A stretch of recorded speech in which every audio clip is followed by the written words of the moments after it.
जय हिंद मेरे प्यारे दोस्तों, मैं सनी हिंदुस्तानी आप सभी का ऑनलाइन क्लास एसके स्टडी में स्वागत करते हैं। तो चलिए आज का प्रैक्टिस सेट जो है SSC GD railway SSC CGL सभी के लिए इम्पोर्टेंट है। तो आप लोग पूरा वीडियो देखिए, अगर अच्छा लगा तो लाइक कर दिया कीजिए और हमारे चैनल पे पहली बार आए हमारे चैनल को सब्सक्राइब कर लीजिए, क्योंकि आगामी परीक्षा जितना भी है मैथ और रीजनिंग का प्रैक्टिस सेट हम लोग डेली बताएंगे जो आप लोग के लिए मोस्ट इम्पोर्टेंट है। ठीक है, चलिए क्वेश्चन नंबर 1 देखिए। ये क्वेश्चन जो एसएससी जीडी में पूछा गया क्वेश्चन है। नीचे दिए गए विकल्पों में से संबंधित संख्याओं को चुनिए। ठीक है, तो देखिए यहाँ पे 10 से 45 जिस प्रकार आया उसी प्रकार यहाँ 16 से प्रश्नवाचक के स्थान पे क्या आएगा बताना है। 4 ऑप्शन दिया है। ठीक है, तो चलिए सबसे पहले देखिए, अगर 10 से 45 लाना है तो 5 से गुना कर देंगे 50 हो जाएगा और फिर 5 को माइनस कर देंगे तो यहाँ पे 45 आ जाएगा। सेम लॉजिक 16 के साथ हम लोग यूज करेंगे, तो 5 को गुना कर देंगे 16 पंचे 80 हो जाएगा और 80 को 5 को माइनस कर देंगे तो ये 75 हो जाएगा। ठीक है, 75 किस ऑप्शन में है तो ये आपका राइट आंसर हो गया। प्रश्नवाचक के स्थान पे 75 आएगा। 75 option A is the right answer. Okay, तो आशा करते हैं ये क्वेश्चन आपको समझ में आ गया होगा। कोई भी डाउट है तो आप कमेंट कर सकते हैं। चलिए क्वेश्चन नंबर 2 देखिए।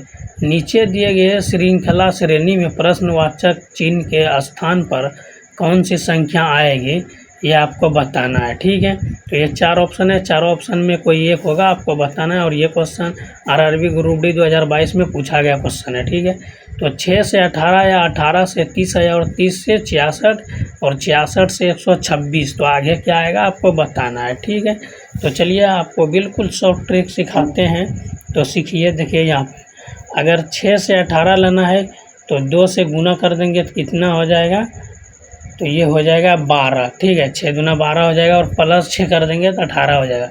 ठीक उसी प्रकार 18 को 2 से गुना कर देंगे तो 18 दूना 36 हो जाएगा और 6 को माइनस कर देंगे तो 30 आ जाएगा। ठीक है, तो यहाँ पे देखिए अगर 30 को 2 से गुना कर देंगे तो कितना हो जाएगा 60 हो जाएगा और फिर प्लस 6 करेंगे तो 66 हो जाएगा। ठीक, तो उसी प्रकार यहाँ पे 66 को 2 से हम गुना करेंगे और 6 को माइनस कर देंगे। ठीक है, तो ये 126 आ जाएगा। देखिए यहाँ पे लॉजिक क्या, तो आगे क्या होगा तो 2 से गुना होगा और प्लस 6 होगा। ठीक, तो लॉजिक यही है ना। यहाँ पे देखिए 2 से गुना हुआ प्लस 6 हुआ, फिर 2 से माइनस, 2 से गुना फिर 6 माइनस, फिर 2 से गुना फिर 6 प्लस, फिर 2 से गुना फिर 6 माइनस, फिर 2 से गुना 6 प्लस। ठीक है, तो यहाँ पे पहले 6 प्लस हुआ है फिर 6 माइनस हुआ है। ठीक है, 2 से गुना करके तो 126 को 2 से गुना कर देंगे तो कितना हो जाएगा 6 दूना 12, 2 हासिल 1 बचा, 4 1 5 हो गया और 2 1 2, 200 कितना हो गया 52 और प्लस 6 कितना हो गया 258 हो गया। ठीक है, तो 258 देखिए यहाँ पे प्रश्नवाचक चिन्ह जो है इसके स्थान पे 258 आएगा। ठीक है, तो 258 यहाँ पे लिख दीजिए। और ये किस ऑप्शन में है तो आप देखिए किस ऑप्शन में है, तो option C is the right answer. आशा करते हैं मेरे प्यारे दोस्तों ये क्वेश्चन आपको समझ में आ गया होगा। कोई भी डाउट है तो आप कमेंट कर सकते हैं। ठीक है, चलते हैं फिर क्वेश्चन नंबर 3 की ओर। एक निश्चित कोड भाषा में ARID को 9078 लिखा जाता है और DIRE को 8095 लिखा जाता है, तो उसी कोड भाषा में ई को कैसे लिखा जाएगा। ठीक है, तो सबसे पहले यहाँ पे देखिए ये कोडिंग डिकोडिंग का क्वेश्चन है और ये मोस्ट इम्पोर्टेंट क्वेश्चन है। ठीक है, ARID। ठीक, तो कितना लिखना है, ARID को क्या लिखा है तो 9078 लिखा है। ठीक, उसी प्रकार DIRE को क्या लिखा है 8095, तो ई को क्या लिखेगा तो आपको बताना है। ऐसे सब क्वेश्चन को आपको समझना बिल्कुल आसान है और बिल्कुल शॉर्ट ट्रिक है। ऐसे कोडिंग डिकोडिंग का क्वेश्चन तो 1 से 2 क्वेश्चन पूछा जाता है लगभग सभी एग्जाम में, चाहे कोई सा भी कम्पिटिटिव एग्जाम रहे, railway SSC GD CGL NTPC कोई भी रहे। ठीक है, चलिए यहाँ पे देखिए सबसे पहले तो आपको यहाँ पे क्या करना पड़ेगा, तो सबसे पहले यहाँ पे देखिए लिखना पड़ेगा। ठीक है, ARID। ठीक है, तो इसको हम लिखें और बराबर कितना है 9078 है। ठीक है, तो 90 और 78 लिखना है। ठीक, उसी प्रकार DIRE को लिखना है। DIRE को क्या हम लिखेंगे 80 95, ठीक, 80 95, ठीक। तो इसमें कॉमन देखिए क्या क्या चीज़ है, ठीक है। तो हमको पूछा है ई बराबर वाट, यानी ई का वैल्यू हमको निकालना है, लिखा जाना है। तो यहाँ पे देखिए इसमें कॉमन क्या क्या चीज़ है। तो देखिए यहाँ पे इसमें और इसमें दोनों में कॉमन देखना है क्या है। तो आपको सबसे पहले देखिए यहाँ पे ये अगले ऊपर में जो है ARID है, ठीक है। तो 9078 है, ठीक। तो यहाँ पे देखिए राइड RID, तो उसी प्रकार यहाँ पे देखिए DIR, यानी इसका जो है ठीक अपोजिट किया है, ठीक। तो RID जो है इसका इसमें अपोजिट कर दिया है, DRI लिख दिया है, ठीक। और ऐसे भी आप शॉर्ट ट्रिक यूज कर सकते हैं, इसमें कोई दिक्कत नहीं है। क्या शॉर्ट ट्रिक है, यहाँ पे देखिए सबसे पहले ARID में क्या है, 9 है, 0 है, 7 है, 8 है। और DRIE में क्या है, 8 है, 0 है, 9 है, 5 है। तो इसमें कॉमन क्या है, तो ऐसे भी आप देख सकते हैं कि कॉमन इसमें क्या है। तो ई का कॉमन क्या होगा, देखिए यहाँ पे ये ई है और इसमें जो है डी भी है। और यहाँ पे देखिए इसमें ए के जगह पे ई आया, ए के जगह पे 7 आया, ई के जगह पे 5 आया, ठीक। तो यहाँ पे ई कॉमन है तो ई के जगह पे 5 आएगा, क्योंकि 8 0 9 इसमें भी है, 8 0 उसमें भी है, तो ये कॉमन हो गया, ठीक। तो 8 जो है आपका जो है option C is the right answer, 5 जो है आपका बिल्कुल राइट आंसर है। तो ऐसा करते हैं ये क्वेश्चन समझ में आ गया। चलिए क्वेश्चन नंबर 3 देखिए। वैभव अपनी कक्षा में शीर्ष से 7वें और नीचे से 32वें स्थान पर है, उसकी कक्षा में कितने विद्यार्थी है, ठीक। तो देखिए इसमें पूछा गया है, यानी शीर्ष से, शीर्ष मतलब क्या होता है, ठीक है। तो शीर्ष मतलब शिखर, मतलब वो 7वें स्थान पे है, नीचे से 32वें स्थान पे, यानी ऊपर से ये 7वें स्थान पे है और ये नीचे से जो है 32वें स्थान पे गिना जाता है, ठीक। तो ये दोनों को हम क्या करेंगे, प्लस करके एक को माइनस कर देंगे, क्योंकि एक जो महल है वो 2 बार काउंटिंग हुआ, इसीलिए एक को माइनस कर देंगे। तो ये 37 और 32 39 में एक को माइनस करेंगे, 38 आ जाएगा। तो उस कक्षा में कुल कितने विद्यार्थी है, तो 38 विद्यार्थी है। तो option D is the right answer. आशा करते हैं ये क्वेश्चन आपको समझ में आ गया होगा बिल्कुल अच्छे तरीके से। कोई भी डाउट होगा तो आप कमेंट कर सकते हैं, ठीक है। और समझ में आ रहा है तो लाइक भी कर दिया कीजिए। निम्नलिखित प्रश्न में दिए गए विकल्पों में से प्रश्न चिन्ह के स्थान पर आने वाली संख्या को चुनें, ठीक। ये क्वेश्चन भी मोस्ट इम्पॉर्टेंट है और SSC GD में पूछा गया क्वेश्चन है, ठीक है। तो आपको पहले हम क्या बताएं, 4 ऑप्शन है, प्रश्नवाचक के स्थान पे क्या आएगा बताना है। तो सबसे पहले आपको ट्रिक बताएं ये मिसिंग नंबर का निकालने का। ये सबसे रो या कॉलम देखना है, किस तरफ देखना है, छोटी से बड़ी संख्या हो रहा है या बड़ी संख्या किधर है, छोटी संख्या किधर है। तो यहाँ पे देखिए बीच वाला ये जो संख्या है ये बड़ी संख्या है, तो दोनों संख्या को हम आपस में क्या करेंगे, गुना करेंगे या भाग करेंगे, स्क्वायर क्यूब करके बीच वाला संख्या प्राप्त करना है, ठीक है। तो 8 और 6 कितना हो जाता है, तो 8 6 14 हो जाता है, ठीक। तो देखिए यहाँ पे दोनों को हम गुना कर देंगे तो कितना हो जाएगा, 6 अट्ठे 48 होगा, 48 में 8 को माइनस करेंगे तो 40 आ जाएगा, ठीक है। ठीक उसी प्रकार 21 को 25 से गुना कर देंगे, ठीक। तो देखते हैं ये लॉजिक काम कर रहा है या नहीं। तो 21 में 25 को गुना कर देंगे तो कितना आ जाएगा, तो ये जो है 525 आ जाएगा, ठीक। और 525 में हमको क्या है माइनस करना है, 25 माइनस करना है, ठीक। तो जिस संख्या से हमको गुना करना है वही संख्या हम प्लस इसमें माइनस करेंगे, ठीक। 500 हो गया, ठीक। उसी प्रकार यहाँ पे अब क्या बचा है, 14 बचा है। तो 14 को हम क्या करेंगे, 7 से गुना कर देंगे और 7 को माइनस कर देंगे, ठीक। तो 14 को 7 से गुना करेंगे तो कितना हो जाएगा, तो यहाँ पे देखिए ये 98 हो जाएगा, ठीक। और 98 में 7 को हम माइनस करेंगे तो ये कितना हो जाएगा, तो ये यहाँ पे देखिए 7 को माइनस करेंगे तो 91 हो जाएगा। और 91 किस ऑप्शन में, यहाँ प्रश्नवाचक के स्थान पे 91 आएगा। तो 91 किस ऑप्शन में है, तो 91 देखिए option A is the right answer. तो आशा करते हैं मेरे प्यारे दोस्तों ये क्वेश्चन आपको समझ में आ गया होगा। बिल्कुल आसान ट्रिक है, अगर समझ लिए तो कितना भी ऐसा क्वेश्चन आएगा कोई दिक्कत नहीं होगा बनाने में, ठीक है।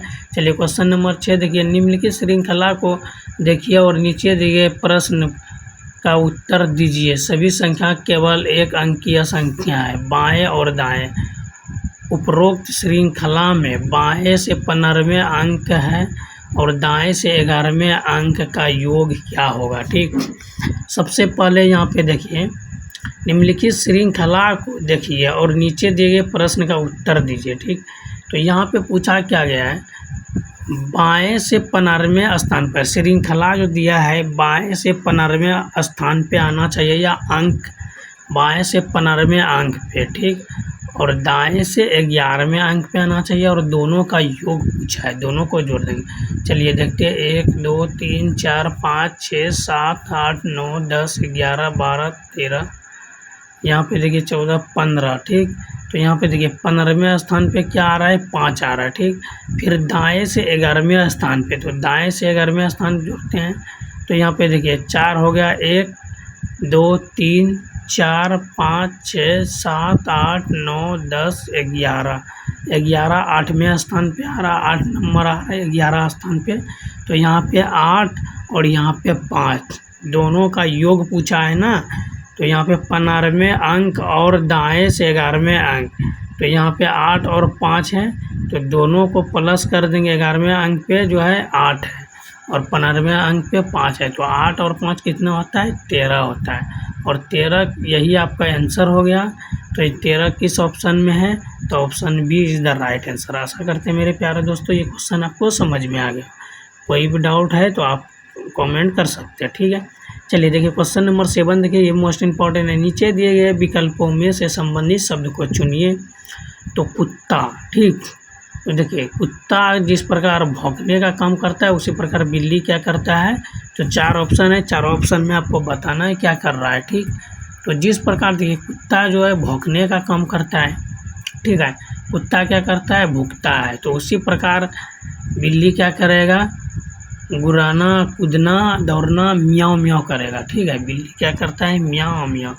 तो आपका यहाँ पे क्या होगा, म्याऊं आंसर हो जाएगा, ऑप्शन बी राइट आंसर। तो प्रश्नवाचक के स्थान पे म्याऊं हो जाएगा। ठीक है, तो आशा करते हैं ये क्वेश्चन आपको समझ में आ गया हो। कोई भी डाउट है तो आप कमेंट कर सकते हैं। चलिए क्वेश्चन नंबर 8 देखिए, एक वाक्य के 3 अलग अलग स्थितियाँ को दिखाया गया है, उस अक्षर का चयन कीजिए ये दर्शाने वाले फलक के विपरीत फलक पर हो। ठीक, तो सबसे पहले आपको पसा का क्वेश्चन जो शॉर्ट ट्रिक हम बताए हैं, 3 पसा दिया है। ठीक, इसका शॉर्ट ट्रिक क्या होता है, इसमें कॉमन देखना है।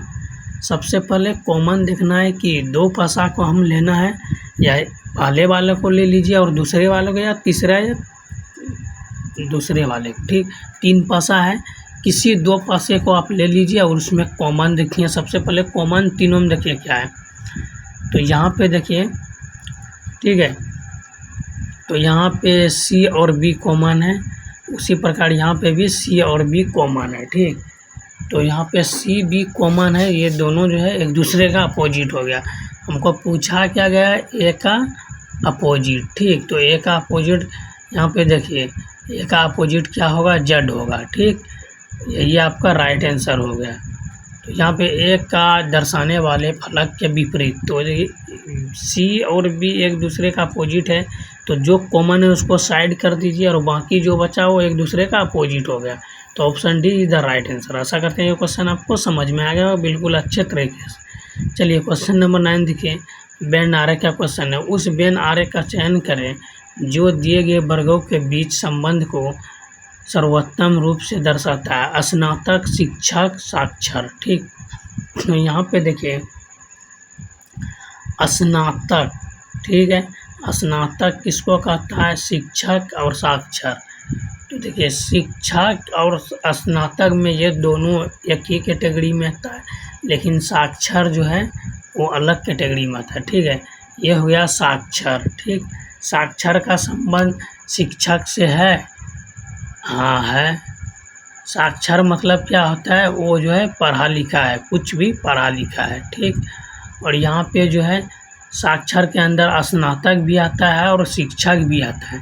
साक्षर का मतलब होता है शिक्षित व्यक्ति। ठीक, तो शिक्षित अगर वो स्नातक डिग्री किया है, ठीक है, या फिर टीचर है लेकिन वो शिक्षित है, तो साक्षर उसी को बोला जाता है। तो इस प्रकार डायग्राम बनेगा, ठीक है। तो इस प्रकार डायग्राम देखिए किस ऑप्शन में आपको मिल रहा है, तो ऑप्शन 3 नंबर मिल रहा है, option C is the right answer, ठीक है। शिक्षक और स्नातक ये दोनों एक ही कैटेगरी में आता है। चलिए क्वेश्चन नंबर 10 देखिए, ये मोस्ट इंपॉर्टेंट। निम्नलिखित समीकरण में यदि भाग और माइनस को आपस में बदल दिया जाए तो गुना और जोड़ को आपस में बदल दिया जाए तो प्रश्नवाचक के स्थान पे क्या आएगा, ठीक। यहाँ पे देखिए सबसे पहले क्या पूछा है समीकरण में, ये समीकरण दिया हुआ है तो भाग को माइनस कर देंगे, ठीक, और माइनस को भाग कर देंगे तो आपस में बदल देंगे। फिर क्या पूछा है, गुना को प्लस कर देंगे और प्लस को गुना कर देंगे, ये भी आपस में बदल देंगे, ठीक। तो चलिए यहाँ पे देखिए सबसे पहले ये समीकरण को हम लोग बनाते हैं। तो देखिए किस प्रकार बनाएंगे, तो चलिए बिल्कुल शॉर्ट ट्रिक आपको बताएंगे। निम्नलिखित समीकरण में यदि देखिए भाग और माइनस को आपस में बदल दें, तो सबसे पहले देखिए भाग और माइनस को बदलना है, जिस जगह माइनस है उस जगह भाग दे दीजिए, ठीक है। जिस जगह माइनस है उस जगह भाग दे दीजिए और जिस जगह भाग है उस जगह माइनस। फिर क्या पूछा है, गुना और प्लस को बदलते हैं, जिस जगह गुना है प्लस दे दीजिए, जिस जगह गुना है उस जगह प्लस और जिस जगह प्लस है उस जगह गुना, ठीक। तो 6/2 गुना 5 -12 और +2, ठीक। तो इसको सॉल्व कर देंगे। तो ये देखिए सबसे पहले होता है भाग, तो ये 8 दूना 16 हो गया और 16 या 8 पंचे 40 और -12 और यहाँ पे देखिए +2, ठीक। तो 40 में 2 को प्लस करेंगे तो ये 42 हो जाएगा और 42 में माइनस को हम 12 कर देंगे, ठीक। तो 42 में 12 को माइनस करेंगे तो ये 30 हो जाएगा, ठीक। तो 30 किस ऑप्शन में, यहाँ प्रश्नवाचक के स्थान पे 30 आएगा और 30 ये आपका ये राइट आंसर हो जाएगा। Option D is the right answer, okay. तो आशा करते हैं ये क्वेश्चन आपको समझ में आ गया। कोई भी डाउट है तो आप कमेंट कर सकते हैं। चलिए क्वेश्चन नंबर 11 देखिए, ये मोस्ट इंपॉर्टेंट है, कथन निष्कर्ष का क्वेश्चन है। कथनों को पढ़िए और दिए गए विकल्पों में से निष्कर्ष चुनिए, ठीक। तो कथन और निष्कर्ष ये मोस्ट इंपॉर्टेंट क्वेश्चन है। कुछ चॉकलेट पुडिंग है, ठीक, सभी पुडिंग आइसक्रीम है। कथन कह रहा है कुछ चॉकलेट जो है ये पुडिंग है, तो चॉकलेट का कुछ हिस्सा जो है ये चॉकलेट हो गया, चॉकलेट का कुछ हिस्सा पुडिंग के अंदर है, ठीक। तो ये हो गया पुडिंग, क्या हो गया, पुडिंग। और सभी पुडिंग आइसक्रीम है, आइसक्रीम जो है ये पुडिंग जितना भी है सभी क्या है, आइसक्रीम है, ठीक। ये हो गया आइसक्रीम। तो यहाँ पे आइसक्रीम का भी कुछ हिस्सा चॉकलेट में चला गया। कुछ आइसक्रीम लॉलीपॉप है, ठीक। तो ये कुछ आइसक्रीम का कुछ हिस्सा क्या है, लॉलीपॉप है। तो लॉलीपॉप हम लिख दिए। अब पूछा गया निष्कर्ष में, ठीक, कथन तो हो गया। अब निष्कर्ष देखिए, कुछ लॉलीपॉप चॉकलेट है, देखिए लॉलीपॉप का कुछ हिस्सा चॉकलेट में है, नहीं है। तो ये जो निष्कर्ष जो है देखिए, लॉलीपॉप का कुछ हिस्सा चॉकलेट में है, नहीं है। तो ये निष्कर्ष जो है बिल्कुल इससे मिलता नहीं है, तो ये निष्कर्ष गलत है।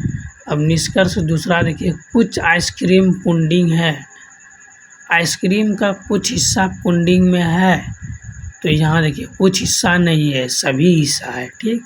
तो इसमें सभी हिस्सा है, तो ये भी सही नहीं होगा। क्यों नहीं सही होगा, यहाँ पे कुछ हिस्सा पूछा है तो कुछ नहीं है, सभी हिस्सा पुडिंग, आइसक्रीम का सभी हिस्सा पुडिंग में है, ठीक।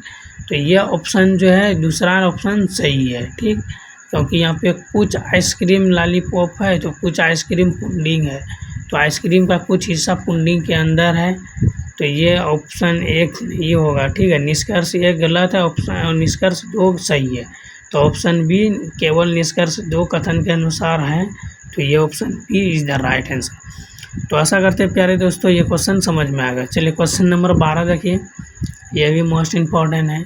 एक निश्चित कुट भाषा में ए बी का अर्थ है बी की बहन ए है, ए बी का ए माइनस बी का अर्थ है बी की पत्नी ए है, ए गुना बी का अर्थ है बी की पिता ए है, ठीक।